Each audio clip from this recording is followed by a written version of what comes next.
Welcome back to the podcast. Today's guest is living proof that when you grow up in Arizona with a Jersey attitude, an 11-year-old hustle can lead to something amazing. Meet Bob Herrmann. He's a CEO, and that stands for Chief Energy Officer of Team 4 Kids Pediatric Therapy.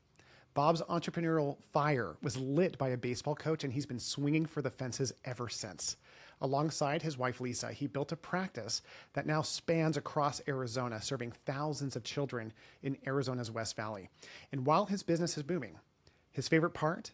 Watching kids laugh and play in the clinic, because therapy should feel like recess with results. So from mindset to mission, Bob's story is all about the power of smart adjustments, the ones that most people ignore, the same ones that lead to big wins. So grab your glove and get ready. This episode's going to be a great slide.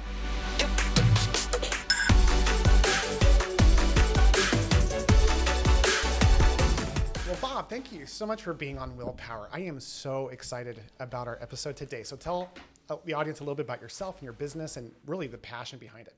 Yeah, thanks, Will. I'm excited to be here as well. My wife Lisa and I, Yes, we started a home health business about 22 years ago. I've always had an entrepreneurial spirit. Oh, yeah. Actually, that goes back to when I was little and I was on an all-star team. And I remember sitting there with the player. His dad was the coach, and I asked his dad, I said, well, how is your dad out here in the middle of the day coaching baseball? Yeah. And he goes, oh, my dad's a business owner. I really didn't think anything of it. And then he had a party at his house. And now this is growing up in Jersey. So the guy is out there during the day coaching kids in baseball. We get to his house, and back in the 80s in Jersey, if you had a swimming pool, that was pretty cool. But this guy, his pool wasn't above ground. It was in the ground. Oh, wow. And he drove a Trans Am. So here I am. Trans Am. I'm an 11-year-old. I'm living in Jersey, and this guy is my new baseball coach. And all I remembered was he owned a business. So I always had that entrepreneurial spirit growing up. And so when Lisa graduated from grad school, we sat down. I've always been a very risk tolerant. I was going to say, yes. You seem like a very yes, tolerant I'm risk tolerant. She's always been risk adverse. Yeah, right. And I said, hey, let's start a home health company. She was working in the schools full time, doing home health part time. And she's like, you're crazy. I'm not doing it. And finally I said, hey, I've got my business doing investments and finance and insurance. And she said, she didn't want to do it. I finally talked to her and I said, just start the business. I'll help you. So I helped her. And about a few years went by. We decided, okay, now we both own businesses. Let's start a family. It's a great thing to do. So we said, okay. Let's add a new home business to the two businesses. Home business. And so I realized at the time that working in investments, I always told people that if your goal is to retire in life, you want to travel down that road together. Yeah. If you're married, we were married, one team, one dream. And I realized that here we were in two different vehicles. I had my business, she had her business, we're starting a family. And I sat there and said, okay, since she was a little girl, she wanted to be an occupational therapist. I didn't want to take that away from her, but I said, we need to focus our efforts on one business. So I put my investment stuff on the side, on the back burner. I kept my licenses active for a few years. But then we really dived into, okay, here we have this pediatric home health business. Let's identify what our strengths and weaknesses are, right, and let's go after it together. And we did that. I focused on the back end. I became a master at the scheduling and the billing side, and she focused on the front side, the patient care. And once we put our heads together and focused on, and I feel like this works in business and in a marriage, we've never looked at each other's weaknesses and put each other down. We've looked at each other's weaknesses and used our strengths to support them. Interesting perspective, because that's a dramatic difference. If you have any relationship and you're working as a team, whether it's a home team or it's a work team, understanding that I've got things to contribute, but they do, and that we want them to be alternate. We don't want to have the same strengths. It doesn't really help each other in that regard. Remember, freedom isn't just possible, it's kind of the point. If this episode helped you laugh, learn, or at least cancel one meeting, go ahead and hit subscribe, share it with your overworked friend, and leave a review. I read every single one, usually while avoiding emails. Want more behind the scenes stuff? Then hit us up on the socials. Now go delegate something and take a nap. You've earned it. We took each other's strengths. Being a scatterbrain, she's misorganized. She's never once come to me and say, you're scattered, what's wrong with you? Yeah. She just helps me with that. And so being able to do that, we started the home health business that continued to grow. But then the Great Recession hit. And this is like 2007-ish? Yeah. Our income dropped by about 75% over 90 days. Wow. Because all of our eggs were in one basket with this home health company as one single payer in the state. And so we started identifying, okay, at that time now our youngest son was just born, and we started to look ahead, and I said, okay, once he gets to kindergarten, we need to do something different. Yes. And so that's when we started looking. We lived out in the West Valley. I started looking at different options. I said, okay, let's actually open up a brick and mortar pediatric therapy practice. There really wasn't anything in the West Valley area. And so in 2013, we opened up Team for Kids. I didn't realize you'd only opened up in 2013. Yeah. Amazing. Yep. And, we never had the goal to set out. Today we have 7 locations. We see 13,000 kids a month. And it was never our goal to be the biggest privately owned, pediatric clinic in Arizona. It was never our goal to have 7 locations. Like if you had told me back in 2013, Bob, you're going to have 7 locations and see 13,000 kids a month, I would have told you were crazy, and there's no stinking way I'm going to do that. It didn't sound fun back then. It didn't sound fun because when your business is small and you're starting out and you're putting in 60 to 80 hours a week and you're grinding, the thought of doing that times 7 just isn't possible. Right. But people don't realize that as you grow a business the right way, you become more, your freedom and independence compounds and grows with it. That's a great point because, Bob, as we look at growth, freedom is about having the space to do what we love. And in the book, Buy Back Your Time, Dan Martell talks about how he helps people get free who are just drowning in their businesses. And once in a while, he'll talk to an owner. He's like, what did you do today? He's like, dude, I surfed all morning. I've got no plans this week. And he's like, well, no, you missed the point.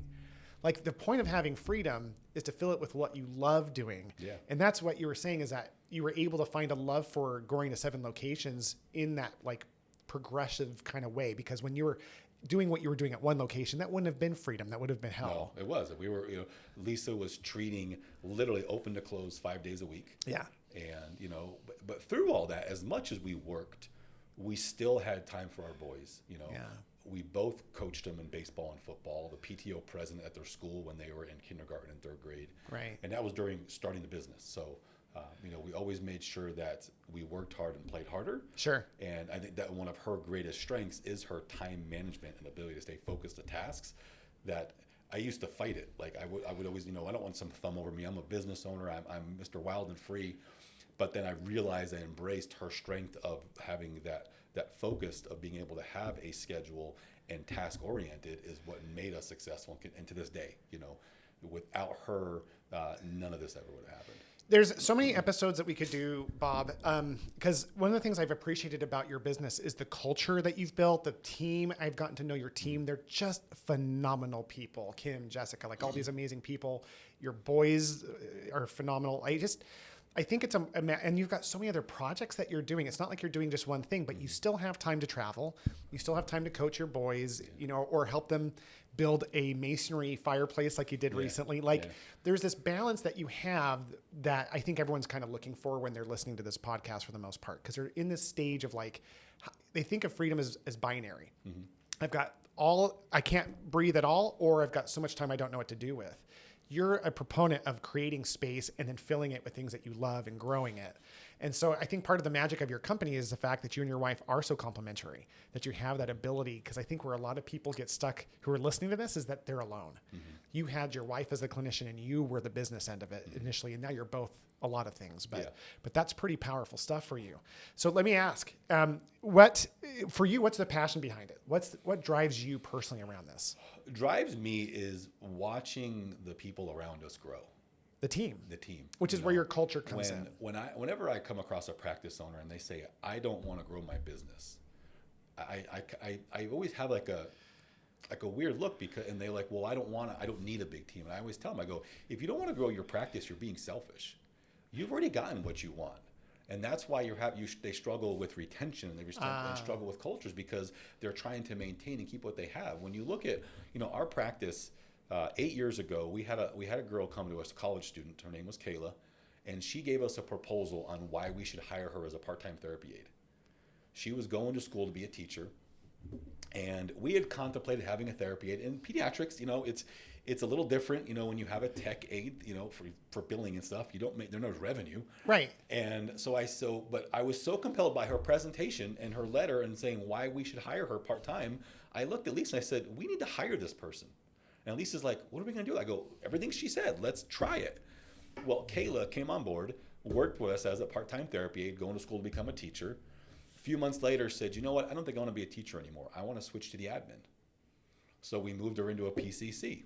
Yeah. Then she became a receptionist. Then she became our admin location lead as our team started to grow.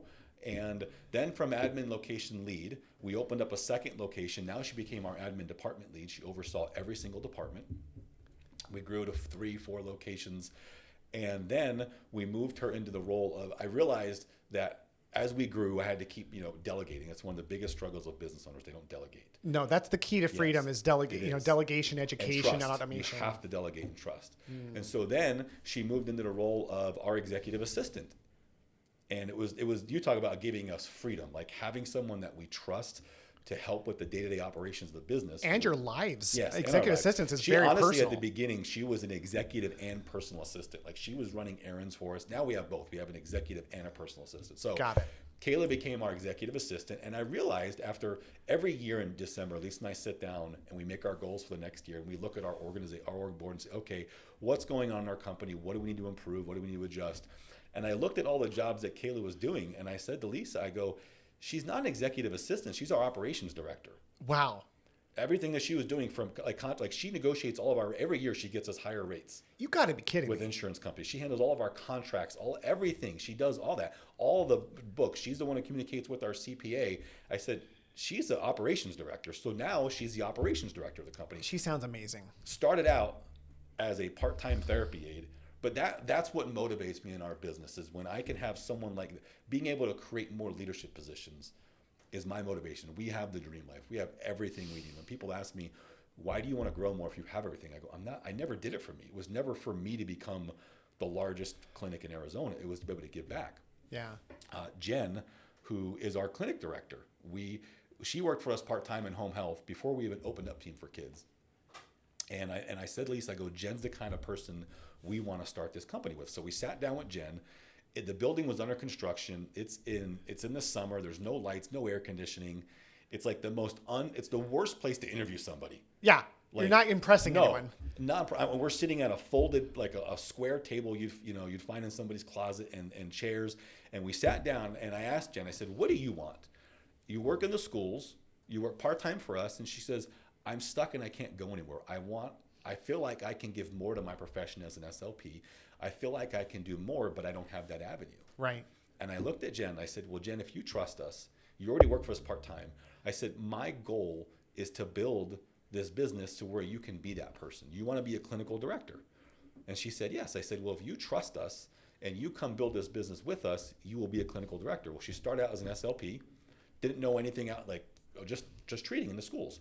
She then became our speech lead, mastered all different types of feeding, from infants to being a lactation counselor. Wow. Grew up, went through our speech lead, same path as Kayla, our speech department lead, and then clinical director. And Lisa and I we're finishing up. We have our annual review we're doing on Monday, and Lisa and I literally spent 20 minutes yesterday trying to find, because you have to go, okay, what are you good at and what do you need to improve at? We literally could not find anything for her to improve on. No, she's just a rock star, clinical director. We actually had joked and went back to something when she was first starting with us. We said, here's an example of why you're a great leader, because here's something you struggled with, 12 years ago, and you have mastered it, and you're the best at our company at it now. It's so amazing because your passion lies in the key to delegation and creating freedom, which is turning our heart towards our people as our primary customer. I think that's where clinicians get in trouble when they're owners and they don't have a Bob or a business like thought process, because they see their patients as where the end all be all is. And it's not. It's the team. Yeah. That's the privilege of being an owner. I didn't really understand that as much until I sold my practice. When I sold my PT practice in 2018, the biggest thing that's to this day that I ache on is the time I used to spend with those executive council members, those 5 men and women that became that family team that would have taken at least a non-lethal bullet for each other. Yeah. Like that is special. And it comes from trust. My favorite book of all time, Speed of Trust, Stephen Covey. For business, hands down, because you've mentioned it a dozen times how trust is needed to give to people. And then in return, when you can trust people, how they promote. I mean, my gosh, how many jobs did Kayla have in your company? I think you mentioned 8. Yeah. Yep. How long has she been with you? 8 years. So oh, 8 years, eight Yeah. jobs, 8 years, but Yeah. just going up. And if the company's not growing, there's not space for Right. them to grow. So you're not out there wanting more and more money. You're out there creating more opportunity, and it results in money, but you reinvest that into your people. But you do that by trusting, delegating, and realizing that your job is to help them find their next job. Yep. That's amazing. So your passion is a powerful tool. And I'm excited that people are hearing this because it's rare for someone to see someone in your position as you're there. So how do you see the private practice business from an operational perspective? Since you're a business-minded person, you clearly see this business differently. How do you think you see it differently is probably a better question than, say, a clinical owner. I think the way that I've always viewed it is looking at the long game of the big picture of, you have to if you put your people first, then the profits follow. So People first, profits follow. And when I say people, that is your patients and your employees. Yeah. That you should never make a decision based on money. Okay. You know, over the years, you know, when we first started, we invested everything. The business was always self-sustainable from the get-go. Yeah. But we always, for the first 3 years, invested everything back into the business. Got it. As the business needed more. And so I think, you know, for us to be able to step back, look at the big picture and the long game. You know, a lot of times my team jokes with me that I'm patiently impatient. You know, because, you know, I understand the long game, and you have to play the long game and be patient with it, but then I want my results now. Yeah. Like once I make it, like I will take a long time to make a decision on something, but then once I make my decision, Let's go. Get out of my way. Yeah. Because I will run through walls to accomplish it and achieve it. So, you know, being able to do that, I think, is really what's helped us do that. You know, Lisa keeps me grounded and makes sure that, you know, my wild and crazy ideas don't go too far off. But yeah. You know, I just have to pause here for a second and just highlight Lisa. Yeah. You know, it's so awesome for me to see someone talk about their partner and spouse with such regard. You can just feel that, Bob. What does she mean to the business? She is the heartbeat to the business. You know, we are, like most people, opposites attract. Yeah. So, you know, like if you would have asked her to do a podcast, she probably would have, you know, curled up in a ball and said, no, thank you. You know, she's been asked to be interviewed back in the day on like radio stations and TV shows, and she would just politely decline. That's not her style, but she is the most honest. Most people will say it's about their partner. Like, oh, she's amazing. I love her. But she truly is the most selfless person on the planet. She never asks for anything. And the respect that she gets from our team, it's powerful, it's uplifting, because she's an amazing woman who is 100% selfless, not only the business, but to her husband and her 2 boys, and now 3 dogs, went from 2 to 3. Again, my idea, not her, to have to pick up the stray dog, you know, that's wandering the streets. It was tugging at my heart, and just like everything else in life, she said, I believe in you and trust you. Let's make this work. So, she's your ride or die. She really is. And she brings her own flavor to it. And really, I think what I want to highlight just publicly on the show is that we had lunch a few weeks back, and you said the exact same thing, the most selfless woman you've ever met. And I think that's leadership. Mm-hmm. You know, one of my favorite things I heard once was that the leader who's the most effective is the one who loves the most. Mm-hmm. Yeah. And it's something so powerful because, I mean, that might not resonate with a lot of men as like, oh, that's true. But no, it is. Think about the football coach or the individual that has the greatest impact in your life. Maybe love look like Bert singeing your eyebrows to say you can be better. But with other times it's service. But it's that intention to support and care and have another person grow. Yeah. That's what leadership is, right? Mm-hmm. So she embodies that. And I can see where the two of you have created this magic formula and why you're so successful in it. So let's get into freedom, because I think a lot of our listeners are really wondering, how do I get to where Bob is at? Mm. And I think one thing you said I want to highlight to all you rock stars is it's like eating an elephant. It's one bite at a time. Yeah. What you said earlier, I just want to highlight is if you think about eating a big elephant all at once, you just don't even want to do it. Yeah. You couldn't be hungry enough to care. But little by little, we change as we grow with these steps, and then freedom emerges from that. So what was a breaking moment for you that made you realize in your journey that you had to free up more time? I would say the breaking point was being a little more acceptance of my ideas aren't always the best ideas. Interesting. I think as business owners, we're all wired a little differently. And I think differently is the PC way of saying it. You know, when you say to somebody rational, hey, do you want to go work 100 hours a week and be broke? Because that's how most businesses start out. You know, there's no rationality to that at all. So For me, it was accepting that, and it also goes along the lines with trusting your team that your ideas may not always be the best. Right. And being able to trust people and understand that, they might have better ideas and better ways to do things. And that's okay. And that's why you have them surround you. The last thing I ever wanted is I didn't want to have a bunch of yes men or yes women. Right. And I feel like, what Lisa and I have built is we now have a team that if they don't agree with what we like, we actually require as employees climb our ladders of growth, that they have to do a peer review of Lisa and I. Really? Yes. And it's very humbling, and it's very, like, we also, part of that process is we make people come to us with things they don't like or necessarily agree with in the company. And we have a conversation. 9 times out of 10, we make a change based on what they recommended. But to climb our ladders of growth, they actually have to peer review Lisa and I. Doesn't that take confidence? I think it exudes another leadership quality of confidence when you go to somebody who's working on your team and saying, I want to know what I could be doing better, and not have it be fluff. Yeah. I've had that before where people didn't feel safe enough. They're like, oh, you could care less. It's like, okay, but like when you have someone go, yeah, when this policy isn't effective and you keep pushing it, and I think it's really hurting people, you go, whoa, thank you. Yeah. But you have to have confidence, because I think where a lot of insecure people show up is they don't want to hear that stuff. They're already feeling invalidated from the many times they've been quit on. Yeah. And so I don't want to be open to that. So that is that was a pivotal point for you when you realized, my ideas aren't always the best. Yeah. Other people can contribute and should contribute. And then they own the idea that they contribute, which makes it easier to adopt and implement. Yeah. That's awesome. Their idea, you can hold them accountable. Just like Stephen Covey says, you can't give somebody an idea and tell them how to do something. And if they don't do it right, it's on you, because you made them do it your way. I love that guy, by the way. Yes. By the way, Speed of Trust is his son, Stephen Covey, which was interesting. Yeah. Okay, so what is something that you've implemented in your practice that has freed you up recently? Like, what's something you've done recently to free you up? I would say the big one, it kind of ties back to the last question of your ideas may not always be the best. Yeah. 10 years ago, so we started out doing paper charts, like most practices. Just like me, yeah. Yeah. Nowadays, it's a little different. There's many different electronic formats. So we started out in paper charts. It was extremely efficient. I sent my marketing team out to the doctor's offices. We found out what they liked and didn't like in reports, and we designed our reports to look like exactly what the doctors want. It was genius. So smart. That's why to this day, we are the number one referral source in the West Valley of Phoenix, because the doctors love our reports. Throughout the time, even now, our EMR tailored them to what the doctors wanted. So I had this, as our company grew, paper charts went from being efficient to cumbersome, like overnight. My admin team was spending over an hour every single day pulling charts.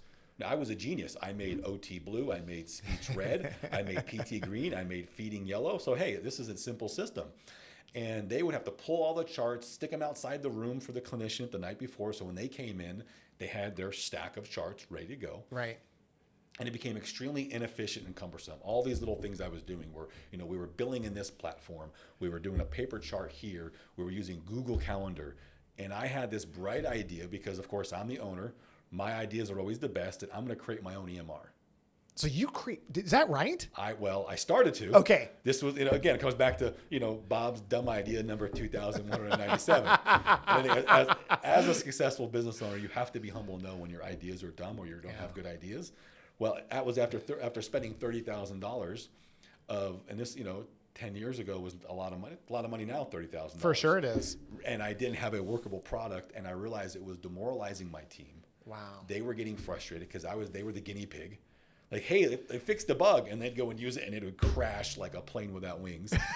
And they'd be like, and my team would come up, look like they had bedhead every time they would use this system. And I was like, what am I doing to my team? Yeah. And I finally had to step back and go, I've always been a huge fan of Ray Kroc. Oh, yes. When you look at McDonald's, it's fried dead cow parts with cheese. And you wash it down with paint remover. I mean, but yet it's a business system that's so successful that teenagers and old people that didn't plan for retirement can run it. Yeah. It's a system. They plan for 300% turnover because their systems are so automated. They can replace every role 3 times in a year, and it doesn't drop a dime. No. So I was always fascinated. I took a step back. This was part of our annual review, and I looked at Lisa and I said, I'm trying to reinvent the wheel. Why am I trying to create an EMR? So she said, she was like, hallelujah, like you're finally listening to me, Yeah. And so I said, okay, so let's do some demos. 8 years ago, we did every demo under the sun for every single EMR that was in the pediatric business. Yeah. And we did some of them 2 and 3 times. I'm not going to mention names of the crappy ones because they were all inferior except for one. Every one we went to, either the admin side loved and the clinicians hate, or the billing side loved and the admin didn't like it. For sure. And so then we come across Raintree. Raintree. We do the demo, and my clinicians are like, we can get on board with this. I'm running the billing side, and I'm like super excited. Yes. And then Kayla at the time, she was running the admin side. She's like, well, when can we get started? Yeah. And so that really was the big eye opener for me as a business owner, that not all my ideas. Now I take credit for switching to Raintree, so maybe some of my ideas are good. You know. Yeah, but you're not rebuilding another Raintree. No. And what's cool about that, if I can jump in, is that what I want the audience to know is that Raintree is what I'm a huge fan of Raintree.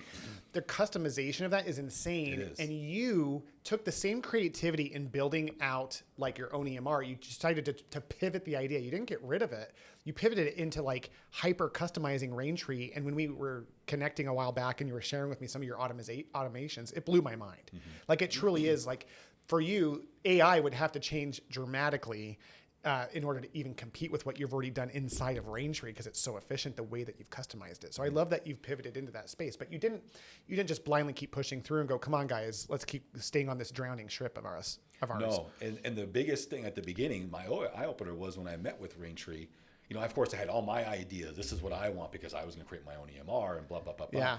And my implementation specialist, which was Jessica at the time, she challenged me. She said, this business system's been around for 20 years. I'm like, I've never heard of you. She said, we're the greatest kept secret in EMRs. Yeah. It's all 100% referrals. So she said, trust me and trust Raintree. Don't try and change anything for 6 months. And it was the hardest thing for me to do.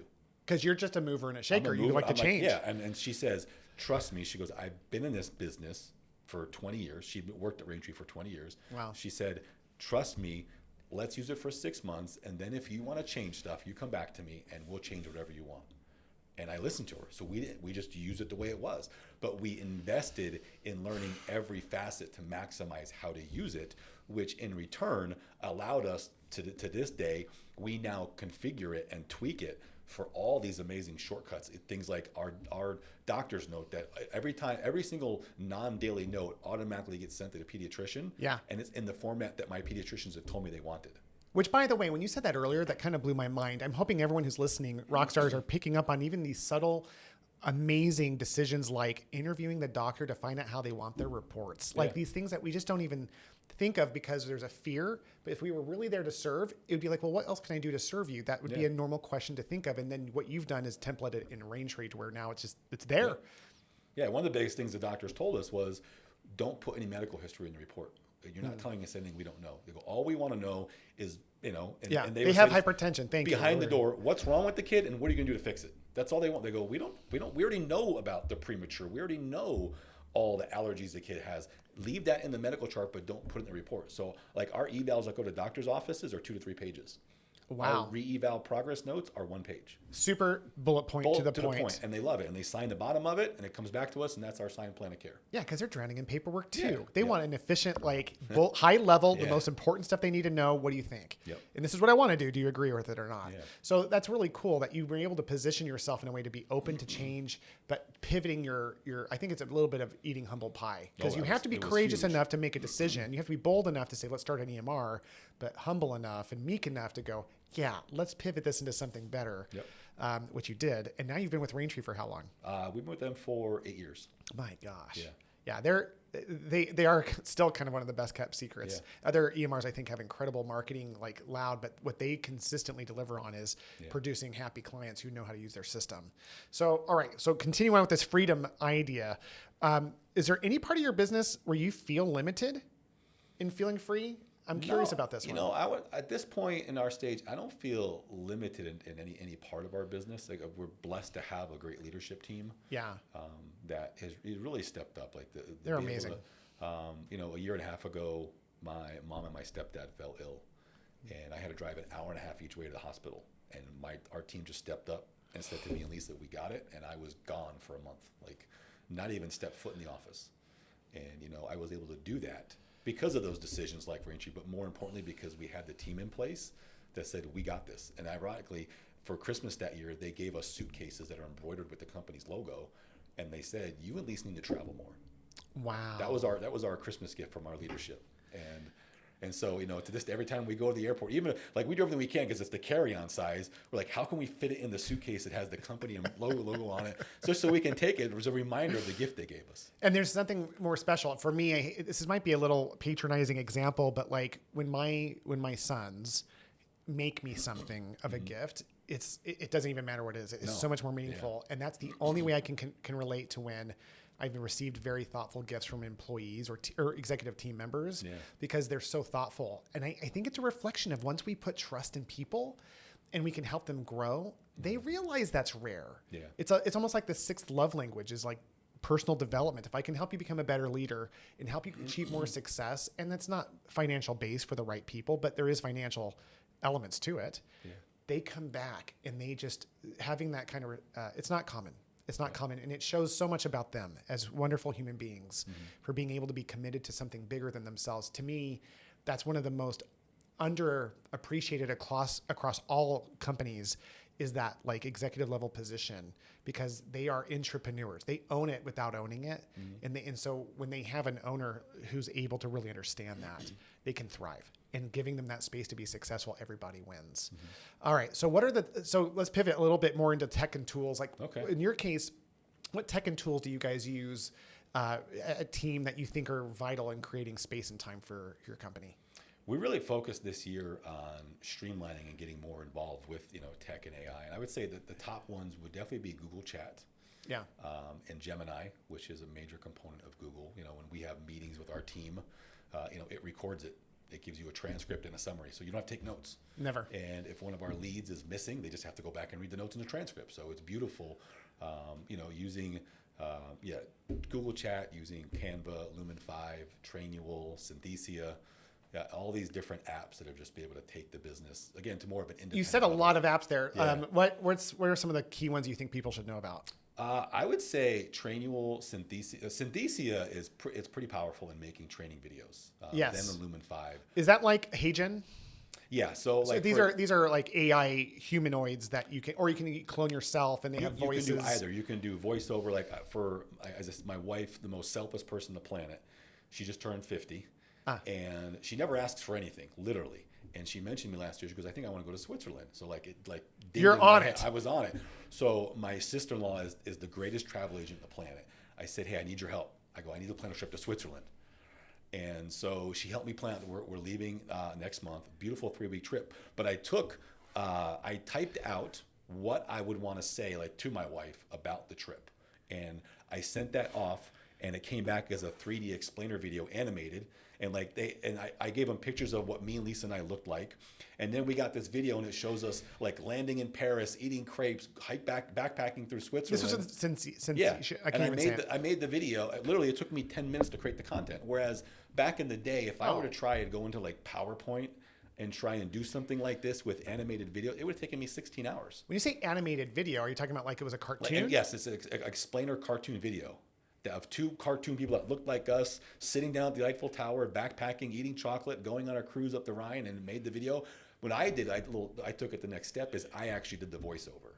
You did? I did the voiceover, so it was actually me talking in the cartoon about her and I going on this adventure for her birthday. What was it like when she got that? Oh, it was awesome. We had a small little. She's very quiet, reserved. She told me 2 rules for her birthday: no surprises and no big party at the house, because I always throw parties at our house. I feel like my wife and your wife are the same person. Yeah, yeah, that's so funny. So she loved it. So she saw that.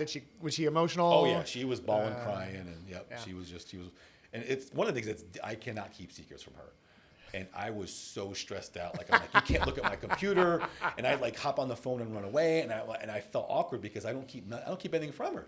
And I finally had to tell her, I'm planning your birthday present. So please, if you see me run away on the phone, that's what it is. Yeah. Or don't go to my email. And she was good. She didn't check her email. She didn't look at my email or nothing. But I told her after I gave it to her, I am never planning a surprise for you again because it was too stressful. I'm just going to tell you about it. This is what we're doing. So I think that's a good one. I don't think most people, and we're later in the season of recording these episodes. Yeah. I don't think anyone's mentioned, I know no one's mentioned that. So I'm so glad you talked about that. The other one you mentioned is Trainual. And I want to highlight that because I'm good friends with Chris Ronzio, who is the founder and CEO, and he has really revolutionized that software. And he is also speaking at our event in March. And you use Trainual. Yes. I've had a lot of smaller practices really bite against any sort of training software. Yeah. So just for the record, Trainual is software that you put in your policies and procedures in, and it helps your people self-paced go through, and it tracks how they're being trained. So how do you use Trainual? Like what has that done for your company?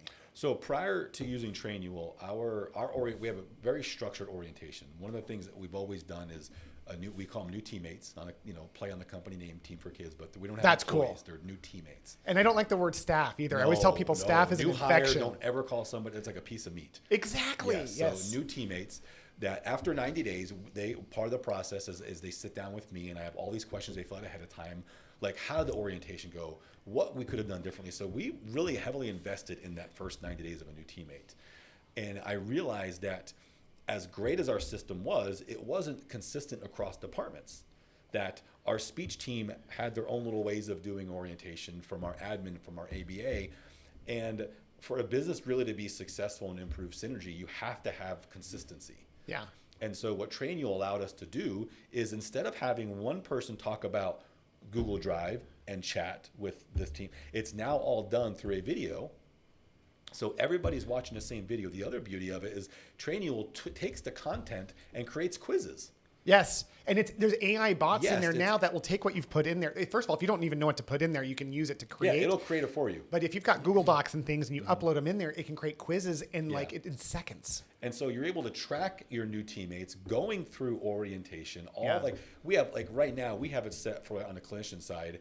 In their first 90 days, we understand that it's like drinking water from a fire hydrant when you're on board at a company. Sure. So we have certain things that we want done now, but then there's also certain things that can wait.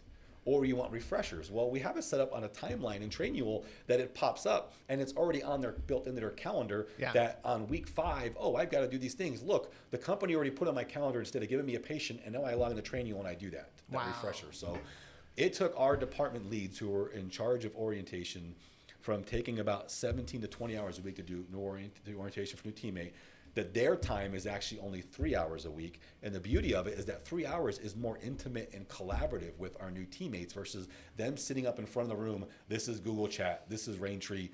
This is how you call out sick. They're not doing any of that. It's all handled. And just, the feedback that we've gotten from our teammates on that, they said the system is well oiled. We've had people that have come to us from Fortune 500 companies and say this is the best orientation I've ever been through.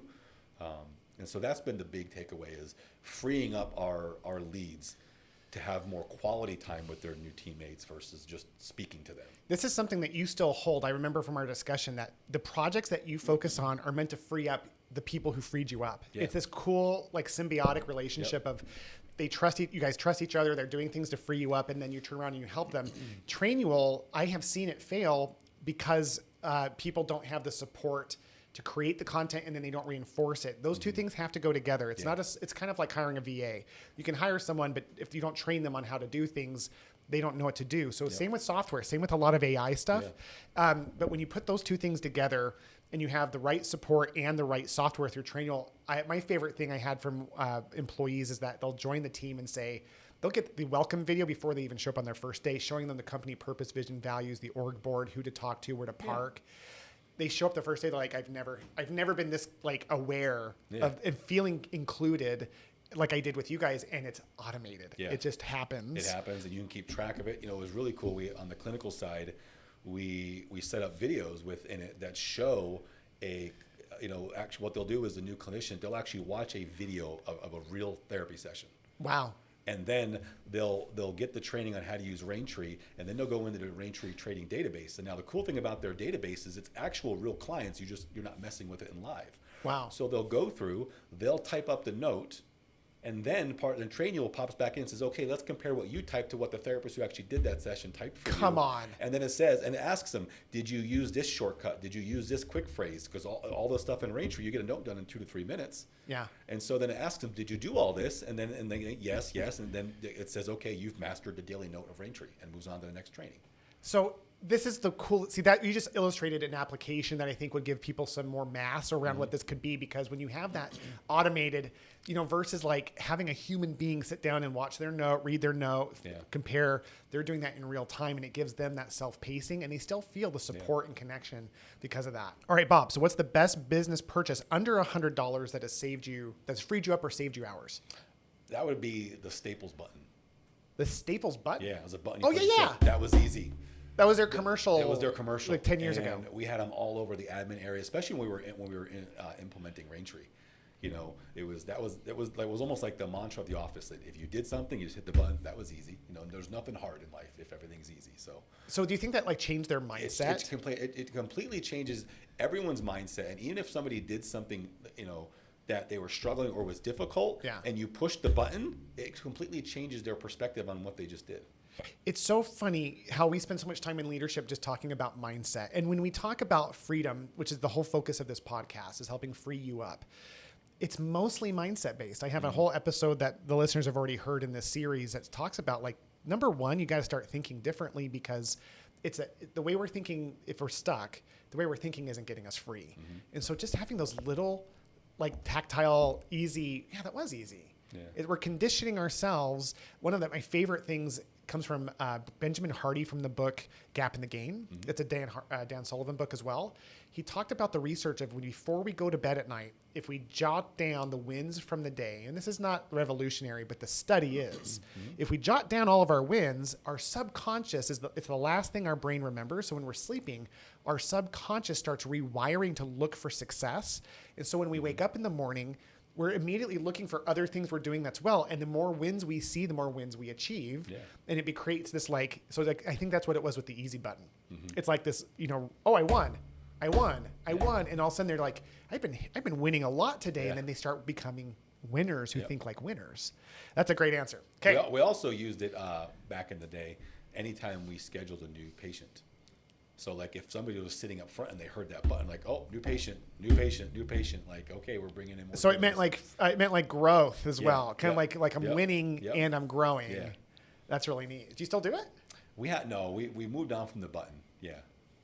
Yeah, I think there's something about changing those things out too. There is. Yeah. Because then it becomes like, this is a weird thing that we do versus it becomes tone deaf to it. They get accommodated to that signal. So with your freedom, you're an interesting person, Bob, because you have, and you're free to talk about whatever you're working on, and I want you to, if you can. Sure. If you can't, that's fine. But like you've got so many things that you're working on, and there's a lot of really cool things you do for fun. Like let's talk about things you do for you or your family when you are free. Okay. Like what do you do in those cases where you're with that flexibility that you have? Now my greatest joy with my boys is playing golf. Yeah. And I actually, before we started the family, I was a scratch golfer. Were you really? I was. Then I started the business, then I started the family, and I put golf on hold. I had the boys. My first passion in life was always baseball, but I had to quit playing baseball in high school to get a job. I had to support myself. Yeah. And so when Lisa and I started the family, and had two boys, I coached them in baseball, coached them in football. And so I put golf on the back burner. I probably played once every 3 or 4 years. Yeah. And then once our boys got to high school, I stopped coaching them and I went back to being a dad. At that point, I was like, all right, I've taken them as far as I can take them. And then, so 3 years ago for my birthday, Lisa got me a brand new set of golf clubs. And she said, I want you to start golfing again. Such a sweet, thoughtful gift. And so then as the boys, our oldest just finished college baseball. Our youngest just graduated high school. He started playing golf with me a little over a year ago. And being able to play golf with them as, young adults, young men, they're 18 and 21, that they actually listen to what I'm saying when we're out on the golf course, and just that quality one-on-one time, it's the best thing in the world. Now it's, even if we don't have time for a full round, we'll just go to the driving range and hit some golf balls and, BS, son and dad. So if we're not traveling somewhere, which that's typically what we're doing, I'm taking the boys to the driving range. And that's the team that matters most, is our family. Having had nothing but sons myself, there's something really cool about adult sons and interacting in a space that's shared. It's indescribable. So that's neat. That's what you're doing with your free time there. Yep. So let's kind of pivot. Obviously the season's about AI versus VA. Is there any other AI software that you would want to highlight? Is there any other AI tools that you think are amazing? You mentioned a handful, but is there any other just No, I think we hit on the nail on the head of the ones that we're using right now. Okay. I mean, there was obviously the obvious one, ChatGPT. Yes. That my wife calls my side chick. So That's funny. My team has actually told me the only person that my wife should be worried about is my ChatGPT. Yeah. She has a name and Yeah. like we have a relationship. Yep. Yep. I actually, and I would challenge anyone to do this. If you have ChatGPT, invest in the paid version. But then after you've been using it for a few months, ask ChatGPT to peer review you. Wow. On the stuff that you put in there, and it was amazing. I said to ChatGPT, tell me about myself, and they said you're a focus-driven leader who cares about others. And I said, okay, tell me something I need to improve on, and it was like almost too quick. Like it's been waiing for you to ask that question. Yeah, it was, and it basically said, you are very passionate, but you're all very quick to answer things. And basically, I'll always ask it, can you rewrite this to be more passionate? Can you write this to be more, more understanding or more bold? And so, but it was interesting. I would challenge anyone listening to this to go ask ChatGPT based on your content you've put in there, to ask ChatGPT what they think about you. Yes. And so I was curious to see if you use ChatGPT or Gemini, just because you are a Google product, and Gemini's investment is getting, but I've spent so much time already in ChatGPT. Yeah, I think it's one of those things where the more you spend time with it, the more powerful it becomes. Mm-hmm. And what I have found is that my efficiencies are starting to go exponential. I'm completing projects this week that would have taken me with ChatGPT 6 months ago, probably weeks. I'm finishing them in hours because it remembers every discussion I've ever had. And I'll say, as long as I'm asking the right prompts, it's really starting to build things out at a much more aggressive scale. So I encourage everyone to get the paid version. There's also a company version, which is super cool, that we just started with, where everyone in the company has their own ChatGPT account, but the central one remembers everyone's, and we can create marketing bots and sales bots or whatever we want that we can instruct to serve all of our teams. So as my Kayla or Tony are feeding it with their questions and serving it in that way, when I go in there, it will remember my team's work and help my work improve as well. So I think that's a great piece. You obviously are working with virtual assistants in the company. How do you feel AI and virtual assistants work or don't work together? Well, I think they complement each other. My biggest, when it comes to AI, a lot of people are apprehensive. They're scared of it. It's something new, and they also feel that maybe it might be replacing their job at some point. And I don't believe that. My approach, and this is my and Lisa's, our vision and our approach to AI with our company, is that if you think about building a house, imagine building a house today without power tools. Oh, forget it. A carpenter had to use a saw. He had to use a hammer. It would take him forever. But what do they have? They have power saws. They have drills. All the technology. Well, that's what AI is doing. It's making your job you have now more efficient and easier. It's a whole lot easier to build a house now with a nail gun than it was with a hammer. Hey, yeah, totally. And so that's always been our approach. Some people get scared off and say, "Oh, AI is the future. It's going to replace jobs." I don't believe it's going to make jobs efficient, and for every job it replaces, it's going to create more jobs. Yes. There's so that part, I think, when you embrace AI, and it took me a while to embrace AI. At first, I was like, "Oh, this is just a fad. It's not." This was like last year. I'm like, "No," and I realized, no, it's not a fad. It's the power tool to help you build something in so many different ways too. Power tool in thinking, a power tool in creation in certain aspects. Videos now are being produced, like you just created that animated video. I would say that my experience has also been the same with VAs. People are scared of it. They're worried about replacing jobs, but it's the same thing. These are two things that are coming together as the fastest growing trends in healthcare to really free people up to do what they're really meant to do. Mm-hmm. And so as you worked in both of those spaces, what would you say some of the pros and cons are working with VAs? Yeah, I think first, again, similar to ChatGPT, I was always against using VAs. I've always been a pro-American labor. That I want someone I want them in my office. I'm a human, in healthcare. Yes, you want eyes to look at eyes, which is one of the reasons why in our practice, our receptionists do not answer phones because when a parent brings in their kid, and we also have the glass. If they walk in and you're on the phone or you're behind a piece of glass, you might as well stick your middle finger up at that parent and say, what I'm doing is more important than your kid. Yeah. And so I've always felt that strongly we have to have that human component. And so that went a lot. So I always fought the idea of having a virtual assistant. Yeah. But now, we realized that in our business, after the pandemic, even hiring became very challenging. Finding someone that wants to work 40 hours a week is not the easiest thing to do. Amen. And so I got to the point I was like, okay, as much as I love America and I want to hire Sally from across the street to come work at my Team for Kids, Sally doesn't want to work. I'm going to go find someone that does want to work. And no matter, they could be, down the road or across an ocean, Thanks for tuning into the Willpower Podcast. As always, this is Will Humphreys reminding you to lead with love, live on purpose, and never give up your freedom. Until next time.